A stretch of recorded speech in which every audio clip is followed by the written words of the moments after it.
I arrived at my sister Jennifer's house for Christmas dinner, excited to reunite with family after years of estrangement.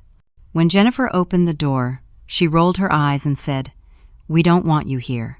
Go ruin someone else's holiday." Shocked, I peeked inside to see my entire family laughing around the festively decorated table. Heartbroken, I simply said, "Got it," and walked away in the snow. 10 minutes later, my father burst through the door yelling my name. "Azaria, wait!" my father called, his breath visible in the cold December air as he jogged toward me. I kept walking, my boots crunching through the snow, tears freezing on my cheeks. The rejection at Jennifer's doorstep was painful but not surprising. Our relationship had always been complicated. "Your mother needs you," he said, finally catching up and grabbing my arm. "Please come back." I turned to face him, this man who had always favored Jennifer, the daughter who followed in his footsteps. Why? So Jennifer can humiliate me in front of everyone again? "It's not about Jennifer. It's about your mother." His voice cracked. "She's sick, Azaria. Really sick." 6 months ago, Mom had called me about some health concerns. Tests were being run, specialists consulted. I had offered to fly home immediately, but she insisted it wasn't necessary. Now my father's face told a different story. "What happened?" I asked, my anger temporarily suspended. "The leukemia's back. Worse than before." He looked down at the snow-covered sidewalk. "She needs a bone marrow transplant. We've all been tested. You're the only match." The weight of his words hit me like a physical blow. This wasn't about family reconciliation at all. This was about my bone marrow. "So the Christmas invitation was just to butter me up for a donation?" I asked, my voice hollow. "No, of course not," he insisted, but his eyes darted away from mine. "We wanted you home for the holidays. Your mother misses you." I thought about the family I'd glimpsed through the doorway, laughing and enjoying their Christmas meal without me. None of them had come after me except my father, and now I understood why. "Jennifer said you wouldn't help," he admitted quietly. "She said you'd refuse just to spite her." That explained Jennifer's behavior at the door. She had never believed I would help, so why pretend to welcome me? In her mind, I was the selfish one, the black sheep who had abandoned the family to pursue art instead of joining the prestigious family investment firm like she had.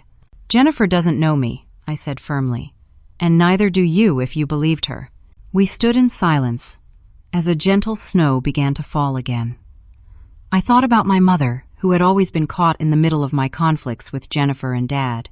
Mom had been the only one who supported my decision to attend art school, though she did so quietly, afraid to contradict my father openly. "I'll come back," I finally said. "For Mom, not for you, and definitely not for Jennifer." Relief washed over his face. "Thank you, Azaria. Your mother will be so grateful." As we walked back toward Jennifer's house, I thought about the past 3 years. After graduating from art school, I had moved to Portland and built a modest but growing reputation as an installation artist. My work had been featured in several respected galleries, and last month I'd received a significant grant to create a public art piece for the city. None of this would impress my family, who measured success in dollars and client portfolios, not creative expression. The door opened before we reached it. Jennifer stood in the entryway, her perfect makeup unchanged, her expression a mixture of smugness and annoyance. "She agreed," my father announced, as if I weren't standing right beside him. "How magnanimous," Jennifer replied with a tight smile. "Come in, Azaria. We saved you some turkey." I stepped into the warmth of her home, immediately enveloped by the smells of roasted meat and cinnamon. The house was impeccably decorated for Christmas, with a designer tree adorned in silver and blue ornaments, matching the overall color scheme of Jennifer's home. Nothing was out of place. In the dining room, the conversation halted as I entered. My mother's face lit up, though she looked paler and thinner than when I'd last seen her. My brother-in-law, Scott, nodded uncomfortably. Jennifer's children, Madison, age 10, and Haley, 14, glanced at me with curious expressions. My Aunt Patricia and Uncle George looked surprised to see me return. "Look who decided to join us after all," Jennifer announced, her tone suggesting I had simply been late rather than explicitly unwelcome. Mom struggled to her feet. "Azaria, sweetheart, I'm so glad you came." I hugged her gently, alarmed at how fragile she felt. "Merry Christmas, Mom." "Sit, sit," she insisted, patting the empty chair beside her. As I took my seat, I caught Jennifer and Scott exchanging a look across the table. Jennifer leaned toward him and whispered something. I couldn't hear the words, but I clearly made out just keeping her happy until after the procedure. My suspicions confirmed, I forced a smile and accepted the plate of food Jennifer's housekeeper placed before me. This wasn't about family reconciliation. This wasn't even about Christmas. This was about my bone marrow and keeping me compliant until they got what they needed. Madison, Jennifer's younger daughter, had apparently been coached on what to say. "Aunt Azaria, Mom says you make weird art that nobody understands," she announced with the bluntness of a child. "Madison," Jennifer said sharply, though I noticed she didn't correct the statement. "It's okay," I said, smiling at my niece. "Art is subjective. Not everyone has to understand it or like it."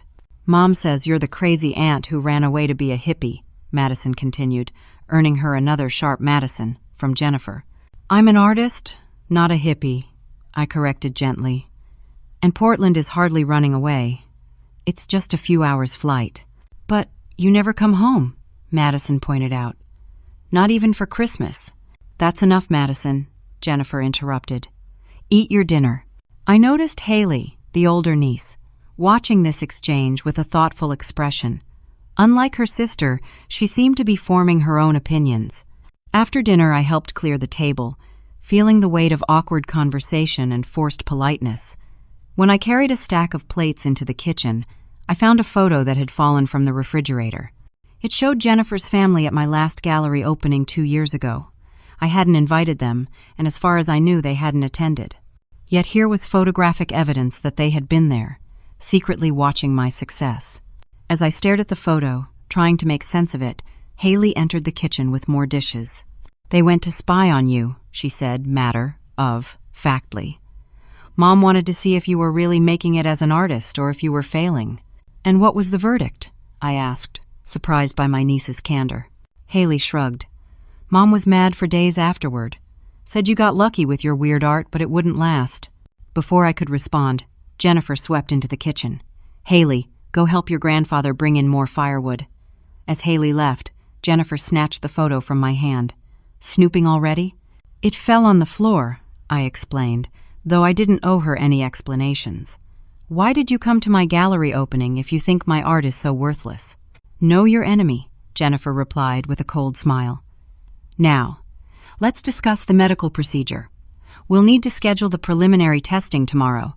Just like that, all pretense of a family Christmas was dropped.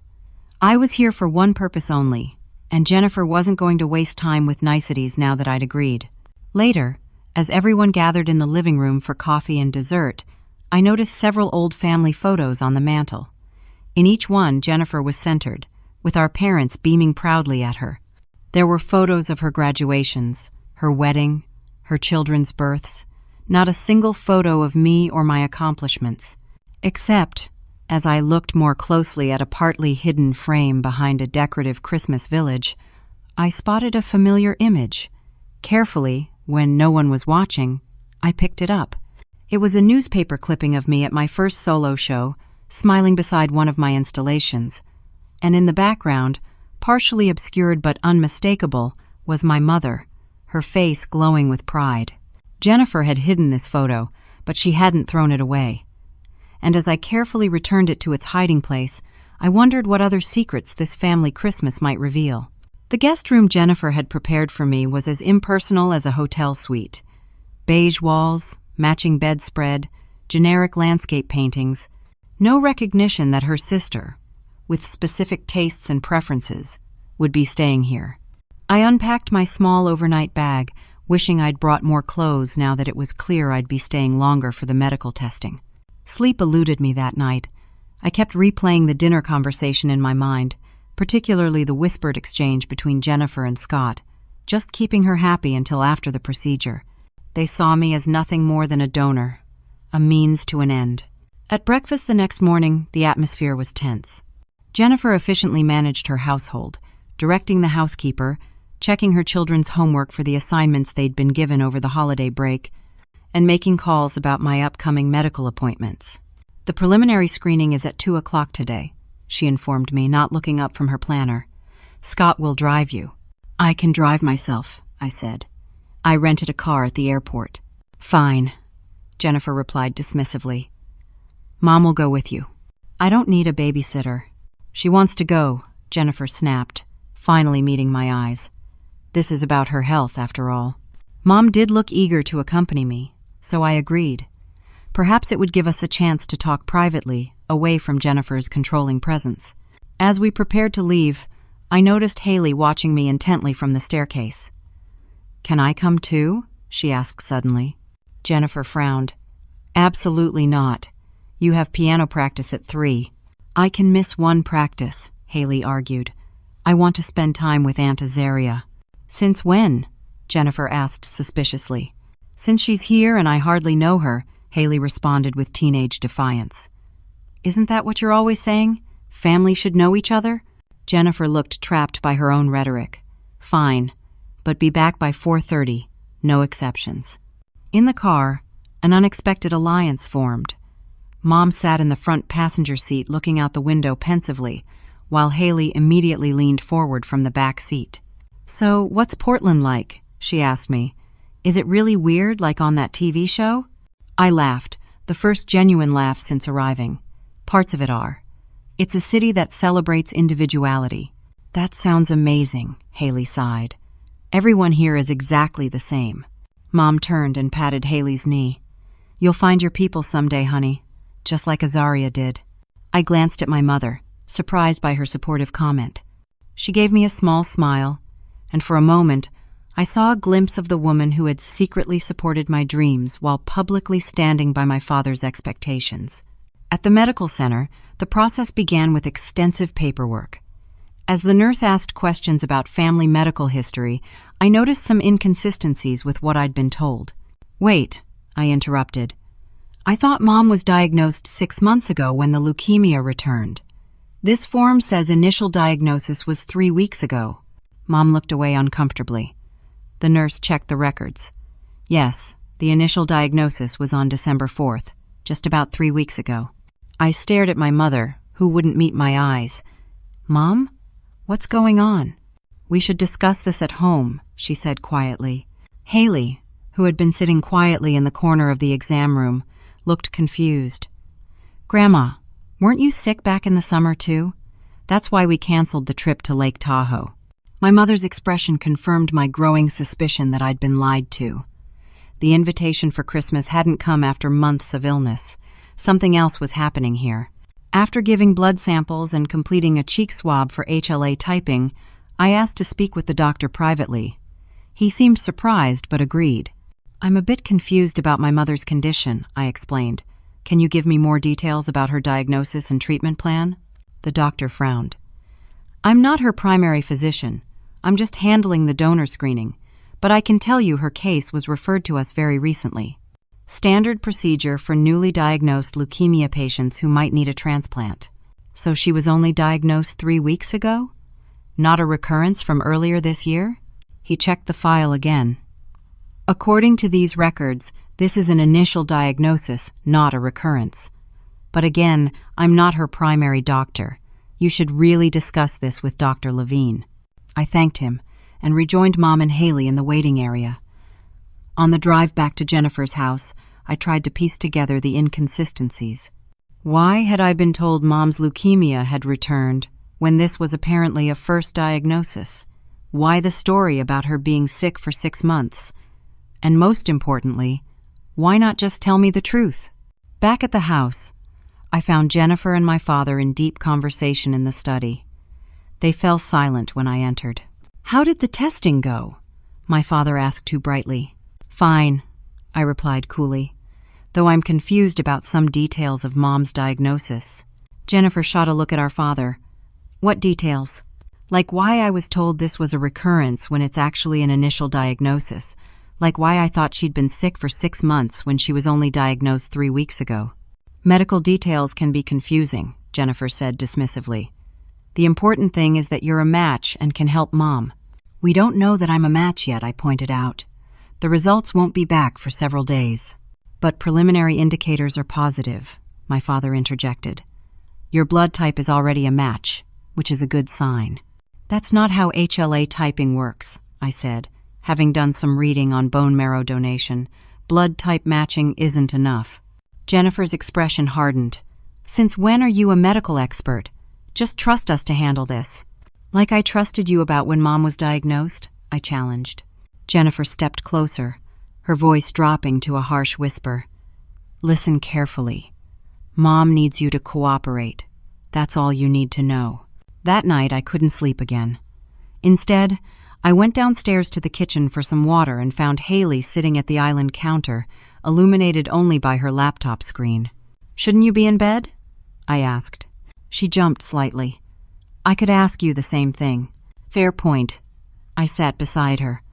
What are you working on so late? She hesitated, then turned the screen toward me. Research. About bone marrow transplants and leukemia. I was touched by her concern for her grandmother. That's very thoughtful of you. It's not just that, Haley admitted. Something feels off about this whole situation. Mom and Grandpa are acting weird, even for them. Smart kid. What have you found? Well, for one thing, Grandma doesn't have any of the symptoms I'm reading about. No extreme fatigue, no unusual bruising, no frequent infections. And bone marrow transplants are usually a last resort after other treatments fail. I stared at my 14-year-old niece with newfound respect. You're quite the investigator. She shrugged. I want to be a journalist someday. Mom hates the idea. I bet she does, I murmured, thinking of Jennifer's obsession with controlling the family narrative. Haley closed her laptop. There's something else you should know. I overheard Mom and Dad talking last night after you went to bed. They mentioned something about Grandma Eloise's trust. Great. Grandma Eloise had been my father's mother, a formidable woman who had built considerable wealth through smart real estate investments in the 60s and 70s. She had died when I was in college, leaving her estate to be managed by my father. What about her trust? I asked. They said something about you needing to sign papers while you're here. Something about the terms of the trust requiring a family reunion. Haley looked troubled. It sounded like that's the real reason they invited you for Christmas, not Grandma's health. I thanked Haley for the information and sent her to bed, promising to keep our conversation private. Alone in the kitchen, I opened my laptop and began my own research. If there was a trust that required my signature, I needed to know exactly what I was dealing with. The next morning, I made a crucial discovery. Hidden in an old decorative box in the guest room closet, I found a collection of family photos that hadn't made it to the main displays. Among them were dozens of pictures of me at various art shows over the years. In every one, my mother was present, sometimes standing proudly beside my installations, sometimes watching from a distance. She had been following my career all along, secretly supporting me while maintaining peace at home. The discovery brought tears to my eyes. Mom had never abandoned me, even when it appeared she had chosen Jennifer's side. She had found her own quiet way to be present in my life. As I carefully returned the photos to their hiding place, my resolve strengthened. Something wasn't right about this family Christmas, and I intended to find out exactly what Jennifer and my father were hiding. The hospital called that afternoon with preliminary results. As expected, I was a potential match for my mother as a bone marrow donor. More comprehensive testing would be needed, which was scheduled for the following day. This is wonderful news, my father declared when I shared the update. We're so grateful, Azaria. Jennifer, however, seemed more relieved than grateful. We'll need to discuss the timeline. The sooner we can proceed, the better. Shouldn't we wait to hear from Mom's oncologist about her treatment plan? I asked innocently. Bone marrow transplant is usually not the first line of treatment for newly diagnosed leukemia. Jennifer and my father exchanged glances. Mom's case is complex, Jennifer said carefully. Dr. Levine believes a transplant gives her the best chance. I'd like to speak with Dr. Levine, I said. Since I'm the donor, I should be fully informed about the medical situation. That won't be necessary, my father said quickly. We can tell you everything you need to know. Actually, it is necessary, I countered. It's standard protocol for donors to be briefed by the medical team. I've been doing my research. Jennifer's face tightened with annoyance. Fine. I'll see if Dr. Levine can speak with you tomorrow after your testing. That evening, my mother seemed unusually quiet at dinner. When I asked how she was feeling, she gave vague responses about being tired. None of the symptoms Haley and I had researched were evident. No bruising, no mentioned infections, no apparent weakness beyond what might be expected in a woman her age. After dinner, I offered to help her up to her bedroom, hoping for a chance to speak privately. Mom, I began once we were alone. I need to ask you something important, and I need you to be honest with me. She sat on the edge of her bed, looking suddenly older and very tired. What is it, sweetheart? Are you really sick? Do you actually have leukemia? The question hung in the air between us. My mother's eyes filled with tears. They said it was the only way to get you to come home, she whispered finally. Jennifer and your father. They said you wouldn't come otherwise. The confirmation of my suspicions felt like a physical blow. So there's no leukemia? No need for a bone marrow transplant? She shook her head miserably. I'm so sorry, Azaria. I didn't want to lie to you, but they insisted it was necessary. Necessary for what? I demanded, trying to keep my voice down. What's really going on here? It's about your grandmother's trust, she admitted. There's a clause. Something about all beneficiaries needing to participate in a family gathering to activate the final distribution. Jennifer and your father have been trying to make it happen for months, but you never come home. So they invented a life, threatening illness instead of just telling me the truth? I was incredulous. They put me through medical testing for a non-existent condition? The medical testing was their idea of proof, she explained weakly. They thought you might not believe the leukemia story without seeing medical facilities and paperwork. Jennifer arranged everything through a friend who works at the hospital. The tests are real, but they're not being used for anything. I felt sick. Do you realize how twisted this is? How manipulative? I know, she whispered. I told them it was wrong, but they wouldn't listen. Jennifer said the trust distribution is too important, and this was the only guaranteed way to get you here. What's in this trust that's so important? Why didn't they just ask me directly? My mother looked away. You should talk to your father about that. I helped her into bed, my mind racing with questions and growing anger. Once she was settled, I went in search of answers. I found my father in his study, reviewing documents. He looked up in surprise when I entered without knocking. We need to talk, I said flatly. His expression changed from surprise to wariness. About what? About the fact that Mom doesn't have leukemia. About the lie you and Jennifer created to get me here for Christmas. He set down his pen and sighed heavily. Who told you? Does it matter? The point is, I know, and I want to understand why you would do something so incredibly manipulative instead of just telling me the truth about Grandma Eloise's trust. He looked genuinely shocked that I knew about the trust. How did you? Never mind. Sit down, Azaria. I remained standing. I want the truth. All of it. Your grandmother's trust has a unique stipulation, he began reluctantly. The final distribution of assets is contingent upon all named beneficiaries participating in a family gathering at Christmas. It was her way of ensuring the family stayed connected. And I'm a beneficiary? This was news to me. I'd always assumed Jennifer and my father had received everything. Yes. Eloise always had a soft spot for you. She specifically named you in the trust, along with Jennifer, your mother, and me. So, why the elaborate deception? Why not just tell me about the trust? He had the grace to look embarrassed. We tried, Azaria. We sent those emails last spring about a family financial meeting. You never responded. I vaguely remembered receiving formal-looking emails from my father's office, which I had ignored, assuming they were just more attempts to pressure me into joining the family business. That doesn't justify lying about Mom having cancer, I pointed out. No, it doesn't, he admitted. That was Jennifer's idea. She said you'd never come home for money, but you would for your mother's health. She was right about that much, I said bitterly. So what exactly is in this trust that's so important it justified this level of deception? He hesitated. The bulk of Eloise's estate, several $1 million in investments and property holdings. And, let me guess, the family business is in trouble and needs an influx of cash? His startled expression confirmed my suspicion. How did you know that? It wasn't hard to figure out. Jennifer's been acting desperate, not just manipulative. And I've heard rumors in the financial world about Bradford Investments having liquidity problems.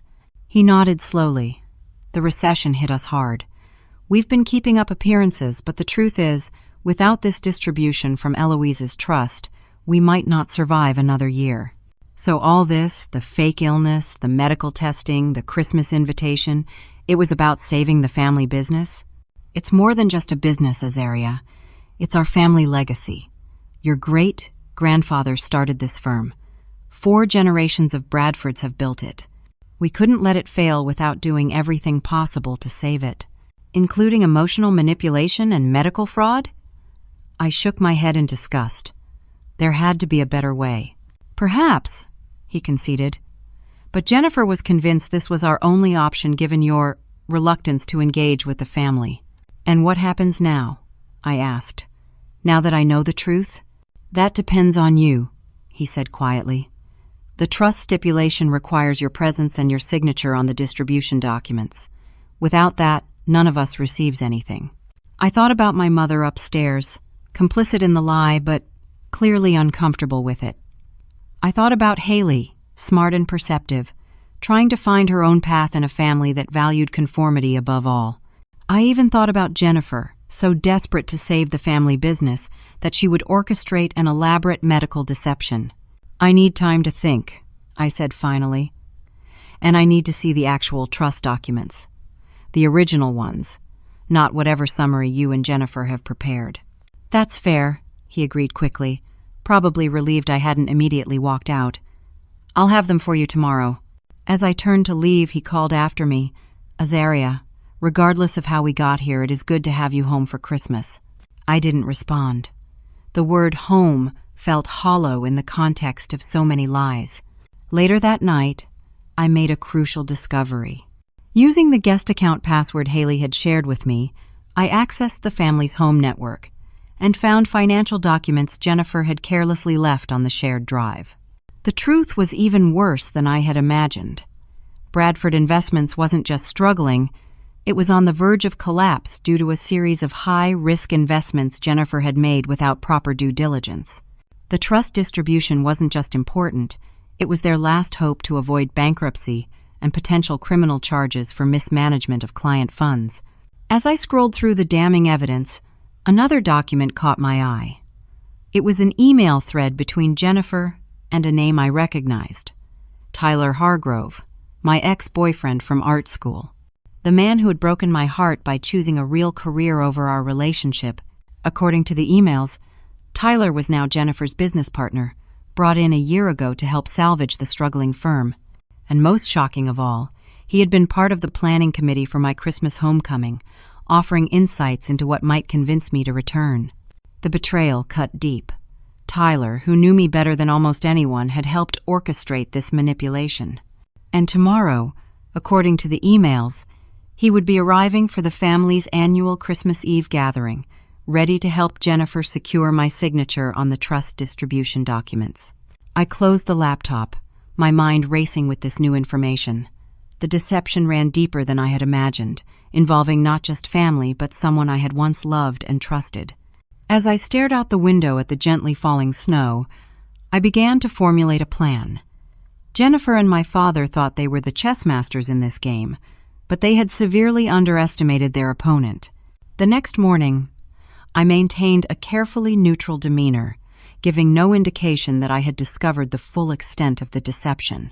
Jennifer seemed relieved by my calm attitude, mistaking it for acceptance or resignation. "We're having the usual Christmas Eve gathering tonight," she informed me over breakfast. "About 30 people, family and close friends of the firm." "Sounds lovely," I replied mildly. "Anyone I know?" "Mostly the usual crowd," she said vaguely. "Oh, and Tyler Hargrove will be there. You remember Tyler from college, right? He's been working with us for about a year now. Very talented financial analyst. I feigned mild surprise. Tyler? That's unexpected. Last I heard he was in Chicago. He was, but we recruited him. Best decision we ever made. Jennifer smiled, but it didn't reach her eyes. He's looking forward to seeing you again. I bet he is, I thought. That will be interesting. After breakfast, I met with my father in his study to review the trust documents as promised. The original trust was exactly as he had described. Grandmother Eloise had indeed specified that all 4 beneficiaries needed to participate in a family Christmas gathering before the final distribution could occur. The amount was substantial, over $20 million in total. What my father hadn't mentioned was a specific ethical clause Eloise had included. This distribution is intended to support family unity and honest dealings. Any attempt to manipulate or coerce participation will nullify the distribution. I wondered if Jennifer and my father had even read this part, or if they had been so focused on getting my signature that they had overlooked Grandmother Eloise's emphasis on honesty. Everything seems in order, I said, closing the document. When do you need my signature? My father looked relieved. We have a notary coming tomorrow morning, Christmas Day. Once all 4 of us sign, the distribution process begins. Perfect, I smiled. Then we have time to enjoy the Christmas Eve party tonight. As I left his study, I ran into Haley in the hallway. She looked around cautiously before whispering, "Can we talk? Somewhere private?" We ended up in the garden greenhouse, the only place on the property unlikely to be disturbed on a cold December day. Among the dormant plants and gardening tools, Haley revealed more family secrets. "I found something you should see," she said, pulling out her phone. "It's from Dad's email. I sometimes use his tablet when mine is charging, and he never logs out of anything." The email was from Scott to Jennifer, dated 3 months ago. "Tyler thinks the art angle is our best bet. Says she still has the portfolio he gave her. Suggests we accidentally destroy it when she visits, create a crisis she'll need family support for." "What portfolio?" I asked, though I already knew. Tyler had given me a custom leather portfolio case for my drawings as a graduation gift. It was one of my most treasured possessions, currently sitting in my apartment in Portland. "I don't know, but there's more," Haley continued, scrolling to another email. This one was from Jennifer to Tyler. "Christmas Eve is confirmed. Your role is crucial. She always trusted you. Make sure she signs on Christmas morning, whatever it takes." The calculated manipulation was breathtaking. They had planned every detail, using my past relationship with Tyler as another pressure point. "Why are you showing me this?" I asked Haley. "These are your parents we're talking about." She looked at me directly, suddenly seeming older than her 14 years. "Because it's wrong, and because I'm tired of the lies in this family. Mom and Dad think money is everything, that it's worth any price. I don't want to be like that." I felt a surge of affection for my niece. "Thank you for trusting me." "There's one more thing," Haley said hesitantly. "Grandma isn't the only one who kept track of your art career. I've been following you online for years. Your installations are amazing. The one you did about family mythology last year? It made me cry.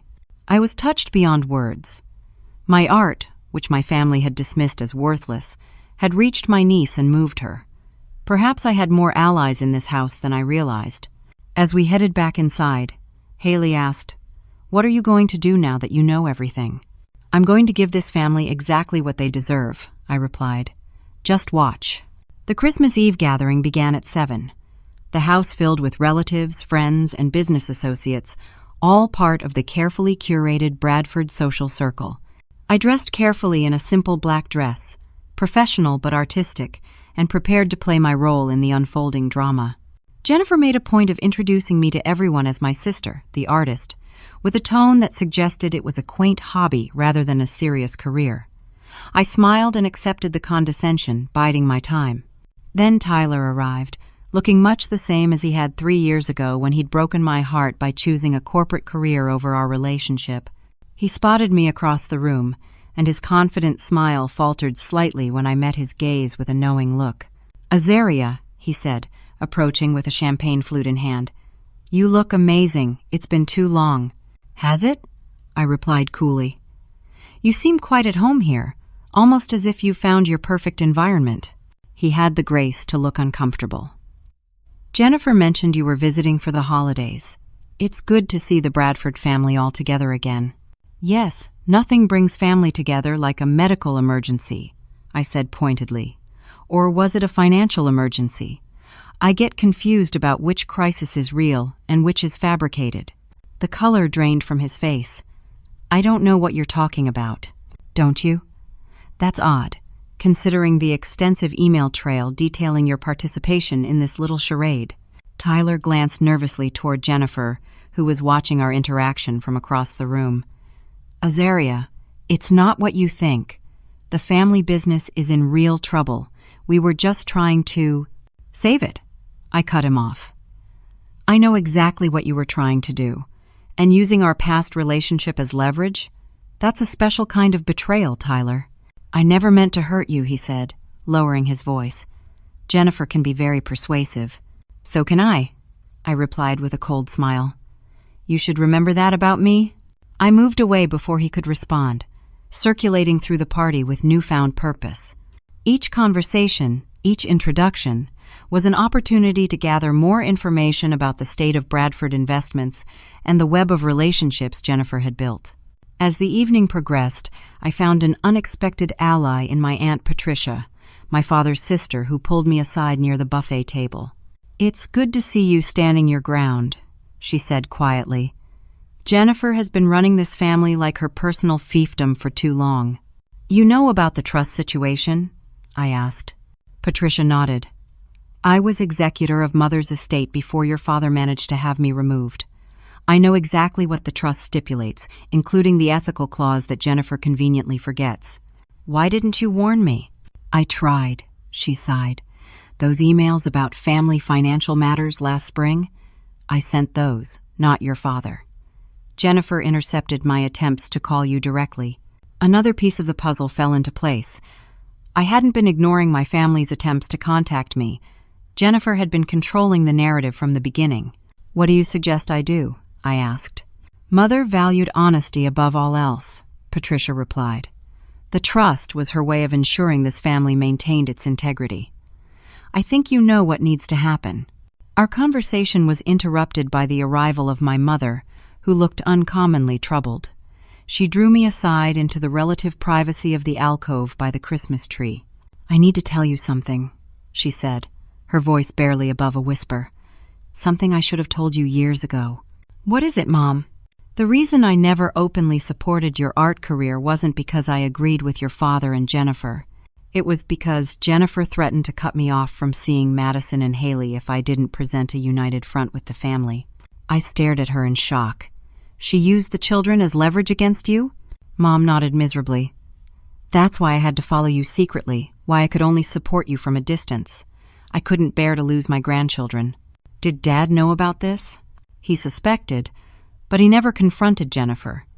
He's always been weak where she's concerned. She reminds him too much of himself." This revelation added another layer to the family deception. Jennifer hadn't just manipulated me. She'd been manipulating everyone for years, using whatever leverage she could find to maintain control. "I'm so sorry I wasn't stronger," Mom continued, tears forming in her eyes. "I should have stood up to her." I took her hands in mine. "It's not too late, Mom. In fact, the timing couldn't be better." As the party continued around us, I finalized my plan. Jennifer had spent years weaving a web of manipulation and lies, using family members as pawns in her financial chess game. Tomorrow morning, when the notary arrived for the trust signing, she would discover that some pawns had learned to play chess too. The Christmas Eve party was in full swing when Jennifer clinked her glass to gather everyone's attention. The room quieted as she stood at the center of the living room, the picture of successful hostess and family matriarch. "I want to thank everyone for joining us for our annual Christmas celebration," she began, her voice carrying the practiced warmth of someone who had given many corporate presentations. "This year is particularly special because our family is finally complete again." All eyes turned to me, standing near the back of the room. I felt like an exhibit in a museum. My sister Azaria has returned home after pursuing her artistic interests in Portland. The slight pause before artistic conveyed volumes about Jennifer's opinion of my career choice, and we're grateful that she's here to support our mother during her health challenges. A murmur of sympathy rippled through the crowd. The fake leukemia story had clearly been shared widely. In the spirit of family reconciliation, Jennifer continued, I've prepared a little surprise. She gestured to Scott, who wheeled in a cloth-covered object on a cart. Azaria, this is for you. With a flourish, Scott removed the cloth to reveal my leather portfolio case, the one Tyler had given me years ago, the one that should have been safely in my Portland apartment. Your portfolio, Jennifer announced. Tyler mentioned how important it was to you, so we took the liberty of having it shipped here as a Christmas gift. I stepped forward slowly, my mind racing. How had they gotten access to my apartment? The portfolio contained original sketches and designs, including preliminary work for my recent grant project. It was irreplaceable. How thoughtful, I said, careful to keep my voice neutral as I examined the case. It was definitely mine, with my initials embossed in the corner. May I ask how you managed to get this from my locked apartment? Jennifer's smile faltered slightly. Your building manager was very understanding when we explained the family emergency. I see, I said, opening the case. Inside, my heart sank as I saw my original drawings and designs representing hundreds of hours of work, but something wasn't right. I flipped through the pages more carefully and realized several key designs were missing, including all the work for my grant project. Is something wrong? Jennifer asked with feigned concern. Just checking that everything is here, I replied. Some important pieces seem to be missing. Oh dear, Jennifer said, not sounding particularly worried. Perhaps they were misplaced during shipping. I'm sure they'll turn up. Tyler approached, his expression a careful mask of concern. Which pieces are missing? Maybe I can help track them down. Before I could respond, there was a commotion near the entrance to the living room. One of Jennifer's business associates was arguing with the caterer, who had apparently spilled a drink on his expensive suit. Excuse me, Jennifer said smoothly. Duty calls. She moved away to handle the situation, leaving me with Tyler. What game are you playing? I asked him quietly, still leafing through my portfolio. These missing designs are for a major public installation, work that's under contract. I don't know what you're talking about, Tyler insisted, but his eyes darted away from mine. We just thought you'd want your portfolio here. You broke into my apartment and stole my work, I stated flatly. The question is why? Before he could answer, Scott approached, drink in hand. Finding everything in order? He asked, with a smile that didn't reach his eyes. Not exactly, I replied. Several important designs are missing. What a shame, Scott said, taking a sip of his whiskey. Creative work is so fragile, isn't it? Here today, gone tomorrow. Rather like the art market itself. One moment you're the next big thing, the next you're yesterday's news. The implication was clear. The missing designs weren't an accident. This was a power play. An attempt to create exactly the crisis Tyler had suggested in his email, one that would leave me dependent on family support. I closed the portfolio carefully. Interesting perspective, Scott. Speaking of fragile, how are things at Bradford Investments these days? I hear the SEC has been taking a closer look at firms that mismanage client funds. Scott's smile disappeared. Who have you been talking to? Just catching up on family business, I said innocently. Since we're all about family reconciliation now. He moved closer, lowering his voice. Listen carefully, Azaria. This little artistic rebellion of yours was cute for a while, but it's time to grow up and do what's best for the family. Sign the trust documents tomorrow, cash your share, and go back to your little life in Portland. Everyone wins. And if I don't? Scott's expression hardened. Then your precious career might face some unfortunate obstacles. Missing designs could be just the beginning. The art world is small, and Bradford Investments still has influence. I met his gaze steadily. Are you threatening me, Scott? I'm offering perspective, he replied. Jennifer has worked too hard to save this family's legacy to let you jeopardize everything now. As Scott walked away, I felt a hand on my arm. It was my mother, looking distressed. "I overheard," she said quietly. "I had no idea they would go this far." "It's okay, Mom," I assured her. "I came prepared for Jennifer's games." "What do you mean?" "The designs they stole?" I brought copies with me, and the originals are safely backed up in multiple locations. I smiled grimly. Years of dealing with Jennifer taught me to always have contingency plans. Relief washed over her face, followed by determination. "It's time I stopped being a bystander in this family. Tell me what I can do to help." As the party continued, the battle lines were being drawn. Jennifer had made her move, thinking the stolen designs would leave me vulnerable. But she had miscalculated, not realizing that my years away had made me stronger, not weaker. The breaking point came later that evening, when Jennifer gathered the extended family for the annual gift exchange. As expensive presents were distributed, Jennifer saved a special announcement for last.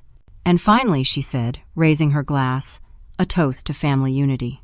"Tomorrow morning, we'll be completing some long, overdue family business that will secure the Bradford legacy for generations to come." She looked directly at me. All thanks to Azaria's generous return to the fold. The presumption that I would simply sign whatever was put in front of me, after everything that had happened, was the final straw. "Actually," I said, standing up, "I'd like to make an announcement of my own." Jennifer's smile froze. "This isn't really the time, Azaria." "I think it's exactly the time," I countered, "since we're all gathered here to celebrate family and truth." A nervous murmur ran through the room. Aunt Patricia caught my eye and nodded slightly in encouragement. "First, I want to thank Jennifer for bringing my portfolio here from Portland," I began, "although I'm curious how you knew exactly which designs to remove." "The ones for my public installation project, which just received a $100,000 grant." Jennifer's face reddened. "I don't know what you're talking about." "Don't you? Just like you don't know about the fake leukemia diagnosis you created to lure me home, or the financial mismanagement at Bradford Investments that has the company on the brink of collapse?" A shocked silence fell over the room. Family members looked between me and Jennifer, confusion and alarm on their faces. "Azaria is obviously confused," Jennifer said quickly. "Mom's illness is very real, and the company is on solid financial ground." "Is it?" I challenged. "Then you won't mind if I share these financial documents I found on the family server. Documents showing unauthorized risk exposure, misrepresentation to clients, and several questionable transactions that I'm sure the SEC would find fascinating." Jennifer stepped toward me, fury replacing her composed facade. "You have no right to access those files, just like you had no right to break into my apartment, or fabricate a medical emergency, or use my nieces as leverage to control our mother." From the corner of my eye, I saw our mother stand up, moving to my side. "It's true," she said, her voice shaking but clear. "Jennifer has been manipulating this family for years, and I've been too afraid to speak up. But not anymore." Jennifer looked between us, her control visibly slipping. "This is ridiculous. Dad, tell them." Our father, who had been watching the confrontation with growing alarm, seemed unable to find words. The empire of lies he and Jennifer had built was collapsing around them. "The trust signing tomorrow is canceled," I announced to the room at large. "At least until everyone understands exactly what they're signing and why." "Great." Grandma Eloise wanted family unity based on honesty, not coercion. The Christmas Eve gathering dissolved into chaos after that. Relatives and business associates quickly made excuses to leave, unwilling to be caught in the family crossfire. Jennifer disappeared into the study with Scott and my father, presumably to devise damage control. As the house emptied, Haley approached me, eyes wide. "That was amazing," she whispered. "Scary, but amazing." "Sometimes the truth is both," I told her. Later that night, as I prepared for bed, knowing the real battle would come in the morning with the notary's arrival, I discovered something unexpected in my room. On the bed lay a flat package wrapped in simple brown paper. Inside was a collection of sketches, obviously very old, in a familiar style. A note accompanied them. "These were your grandmother Eloise's. She was an artist too, though she rarely showed her work to anyone. I saved them for you. I think she would have wanted you to have them. Love, Mom. The sketches were beautiful, showing a raw talent and unique perspective I had never known my grandmother possessed. It was like discovering a part of myself I hadn't known existed, a creative legacy that predated me. With this unexpected gift came clarity. This fight wasn't just about money or revenge or even justice. It was about truth, about breaking the cycle of manipulation that had controlled this family for generations. Tomorrow would bring the final confrontation, and I was ready. Christmas morning dawned clear and cold, sunlight glinting off the fresh snow that had fallen overnight. The house was unnaturally quiet, the tension from the previous evening still hanging in the air like an unfinished conversation.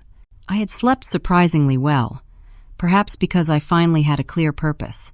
Before coming downstairs, I checked my phone and found several text messages from Tyler, alternately apologizing and warning me not to do anything rash before the notary arrived. In the kitchen, I found Haley already awake, nursing a cup of hot chocolate. Mom and Dad have been fighting all night, she reported. Grandpa, too. I heard them from my room. I'm not surprised, I said, pouring myself some coffee. Where are they now? Study. Planning strategy, I guess. Haley looked at me curiously. What are you going to do? Exactly what great-grandma Eloise wanted, I replied. Ensure this family deals honestly with each other, for once. My mother appeared in the doorway looking tired but resolved. The notary will be here at 10, she informed us. Jennifer has been calling every family member who left early last night, doing damage control. And Dad? Mom sighed, torn, as usual. He knows Jennifer crossed lines, but he's terrified of losing the company. He should be more worried about potential legal consequences, I pointed out. Some of what I found in those financial documents goes beyond bad business decisions into potential fraud. I've tried telling him that for months, Mom admitted. He doesn't want to hear it. At 9:30, Aunt Patricia arrived, followed shortly by Uncle George. They had both been at the party the night before and had witnessed my confrontation with Jennifer. Their presence was a silent statement of support. I brought the original trust documents, Patricia told me quietly, handing over a thick folder, the ones Jennifer doesn't want anyone to see. I thanked her and quickly reviewed the contents. The ethical clause was even more explicit than I had realized, specifically prohibiting coercion, deception, or manipulation in bringing the family together. At precisely 10 o'clock, the doorbell rang. Jennifer, who had finally emerged from the study looking impeccably put together despite the night's turmoil, went to answer it. She returned with a professional-looking woman carrying a briefcase, who she introduced as Miss Caldwell, the notary. "Shall we get started?" Jennifer suggested brightly, as if the previous night's confrontation had never happened. "The dining room is prepared."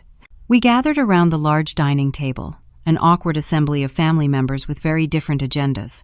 Jennifer had prepared elaborate document folders for each of us, her version of the trust distribution papers neatly arranged with sticky tabs indicating signature lines. "Before we begin," I said calmly, "I'd like everyone to review the original trust documents, not just the summary Jennifer has prepared." Jennifer's smile tightened. "That won't be necessary. The summary contains all the relevant information." "Actually, it is necessary," I insisted, sliding Aunt Patricia's folder onto the table, particularly the ethical clause that addresses how this family gathering was to be arranged. Miss Caldwell looked confused. "Ethical clause?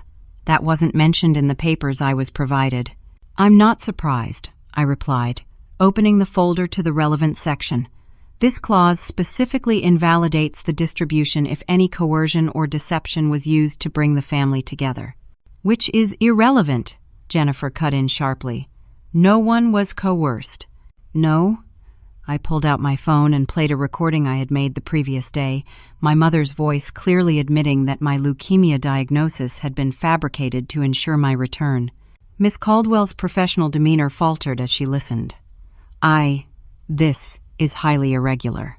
"It gets worse," I continued, producing copies of the emails between Jennifer Scott and Tyler discussing the plan to steal and accidentally destroy my portfolio designs.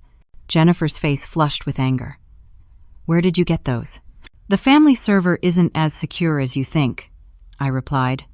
Neither is Tyler's loyalty, apparently. This is absurd, Jennifer snapped. Even if there were some misunderstandings about how we arranged this gathering, the fact is, we're all here now. The trust conditions are satisfied. Not according to great Grandma Eloise, I disagreed. She valued honesty above all else. That's why the ethical clause exists.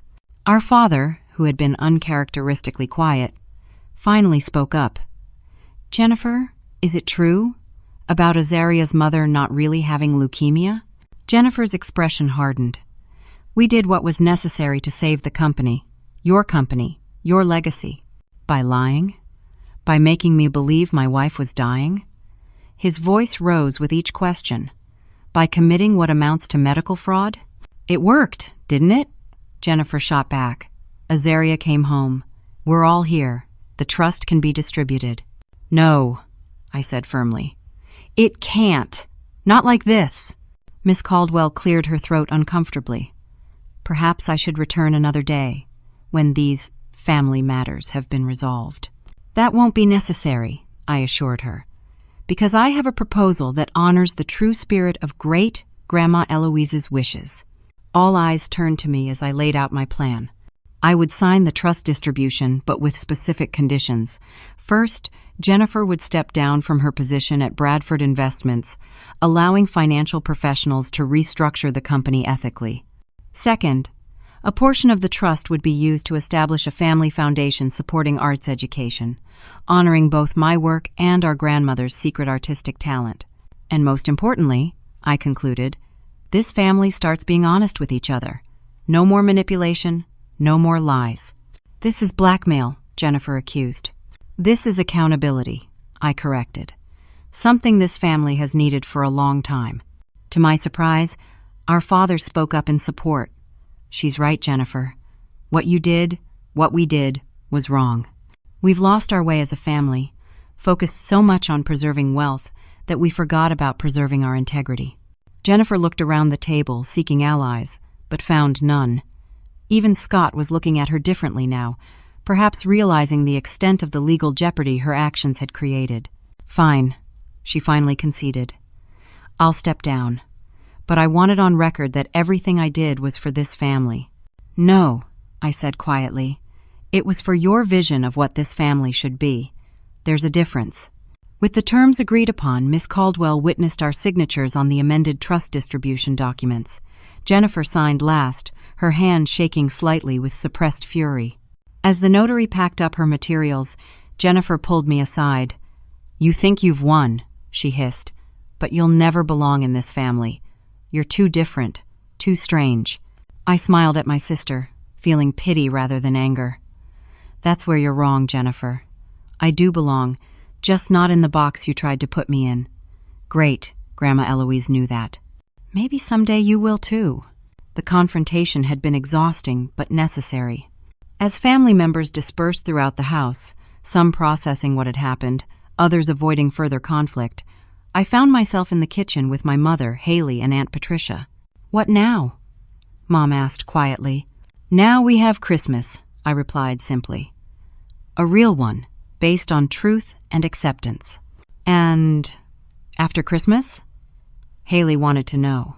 I thought about my life in Portland, my art studio, the public installation project awaiting my return. After Christmas, we build something better. A family that stays connected not because of money or obligation, but because we choose to. As we prepared a simple Christmas lunch, I felt a weight lifting from my shoulders. The revenge I had planned had transformed into something unexpected. Not the destruction of my family, but its potential redemption. Jennifer might never fully accept me or my choices, but that was her loss, not mine. I had found allies where I least expected them and reclaimed my place in this family on my own terms. Later that afternoon, I called the gallery in Portland to check on my upcoming installation. The director was thrilled to hear from me and eager to discuss the project. Actually, I told her, I'm thinking of making some changes to the design, something incorporating family history and hidden truths. I've found some new inspiration. As I described my evolving vision, incorporating elements inspired by great-grandma Eloise's secret sketches, I realized that this painful family Christmas had given me something valuable. Not just material for my art, but a deeper understanding of where I came from and who I truly was. The revenge strategy had worked, but not in the way I had initially planned. Sometimes the best revenge isn't about making others lose, but about ensuring everyone has the opportunity to win if they're willing to embrace truth and change. The snow began falling again on Christmas afternoon, large, fluffy flakes drifting past the windows as my mother, Aunt Patricia, Haley, and I prepared a simple but heartfelt Christmas dinner. We had decided to create our own celebration, one based on genuine connection rather than appearance or tradition. My father joined us in the kitchen, looking both exhausted and relieved, like someone who had finally set down a heavy burden he'd been carrying for years. "Can I help?" he asked tentatively, clearly unused to participating in meal preparation. "You can slice the bread," Mom suggested, handing him a knife and cutting board. The simple domestic task seemed to ground him. "Where's Jennifer?" I asked, noticing her absence. "She and Scott took Madison to visit his parents," Dad replied. "I think Jennifer needed some space." "And you?" I studied my father's face, searching for signs of the anger or disappointment I had expected. "Are you okay with how things turned out?" He was quiet for a moment, focusing on the bread. "I should be angry," he finally said. "The company restructuring will be painful. My role will change significantly. But honestly, I feel relieved." He looked up at me. "I've been so focused on preserving what my father built that I lost sight of what really matters." This vulnerable admission from my usually stoic father caught me by surprise, which is family. Not as a business entity or a legacy, but as people who care for each other. He set down the knife. "I'm sorry, Azaria, for not supporting your choices, for allowing Jennifer to control the narrative, for the deception about your mother's health. I failed you as a father." The sincere apology brought unexpected tears to my eyes. "Thank you for saying that. It means a lot." Mom came over and put her arm around his shoulders. "We've all made mistakes. The important thing is that we're finally being honest with each other." Haley, who had been quiet during this exchange, suddenly spoke up. "Does this mean our family's going to be normal now?" We all laughed, breaking the emotional tension. "I don't think normal is the right goal," I told her. "Maybe authentic is better." "I can work with authentic," Haley decided. As evening approached, unexpected visitors began arriving. First came my cousins from my father's side, who had witnessed the confrontation at the Christmas Eve party and wanted to show their support. Then some of my mother's relatives appeared, bringing desserts and good wishes. Word had spread quickly through the family network about the trust resolution and Jennifer's removal from company leadership. Many had apparently harbored their own resentments about Jennifer's controlling behavior over the years and were relieved to see a change in the family dynamic. By 7 o'clock, the dining room was filled with extended family members. The table expanded with leaves and extra chairs brought in from other rooms. The elaborate decorations Jennifer had installed remained, but the atmosphere was entirely different, warm and genuine rather than performative. As we prepared to sit down for dinner, the doorbell rang once more. When I opened it, I found Tyler standing on the porch, looking uncomfortable and uncertain. "I heard about what happened," he said, "with the trust," and Jennifer stepping down. "News travels fast," I observed, not inviting him in. "I wanted to apologize," he continued, "for my part in all this, for letting Jennifer manipulate me into betraying you. Again." I studied his face, remembering how much I had once loved him, and how deeply he had hurt me by choosing career advancement over our relationship. "Why did you do it, Tyler? You knew how Jennifer operated. You knew what she was capable of." He looked down at the snow on his boots. "The opportunity at Bradford Investments seemed like my big break. Jennifer promised me a partnership track if I helped bring you back for the trust signing." He met my eyes finally. "I told myself it was a chance to reconnect with you too, that maybe you'd understand once you saw the potential for your family's company. But you knew it was wrong," I pressed. "The fake illness, stealing my designs. You knew better." "I did," he admitted. "I just didn't have the courage to stand up to Jennifer. Not like you did." He hesitated. "I brought these." From inside his coat, he pulled out the missing designs from my portfolio. I never actually gave them to Jennifer. I couldn't go through with it. I accepted the drawings, feeling a complex mixture of emotions, relief being the strongest. Thank you for returning these. But trust, once broken, isn't easily repaired. I know, he said quietly. I don't expect forgiveness. I just wanted you to know I'm sorry, and that I always admired your courage to follow your own path, even when I couldn't do the same. As he turned to leave, I found myself calling after him. Tyler. He looked back hopefully. Merry Christmas. A small smile touched his lips. Merry Christmas, Azaria. Back inside, the family dinner was waiting. My mother had saved a place for me at the center of the table between her and Haley. As I took my seat, I realized that for the first time in years, I felt truly present in my family, not as an outsider or a disappointment, but as myself. My father stood to offer a toast, something he did every Christmas, but usually with rehearsed, impersonal words about business success and family tradition. Tonight, he seemed to struggle to find the right words. This Christmas has been unexpected, he began, looking around at the gathered family members. But perhaps it's exactly what we needed, a reminder of what family should be about. He raised his glass.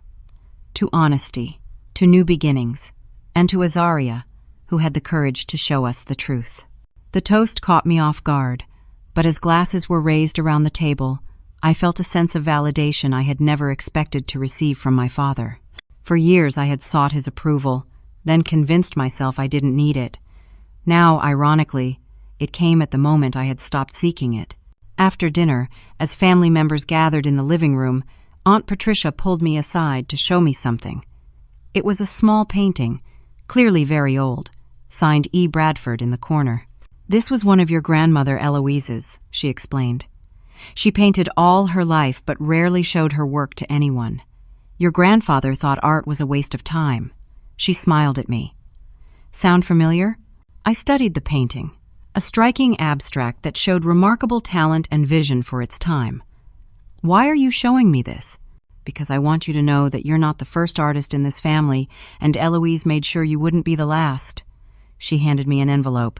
This was meant to be given to you separately from the main trust distribution.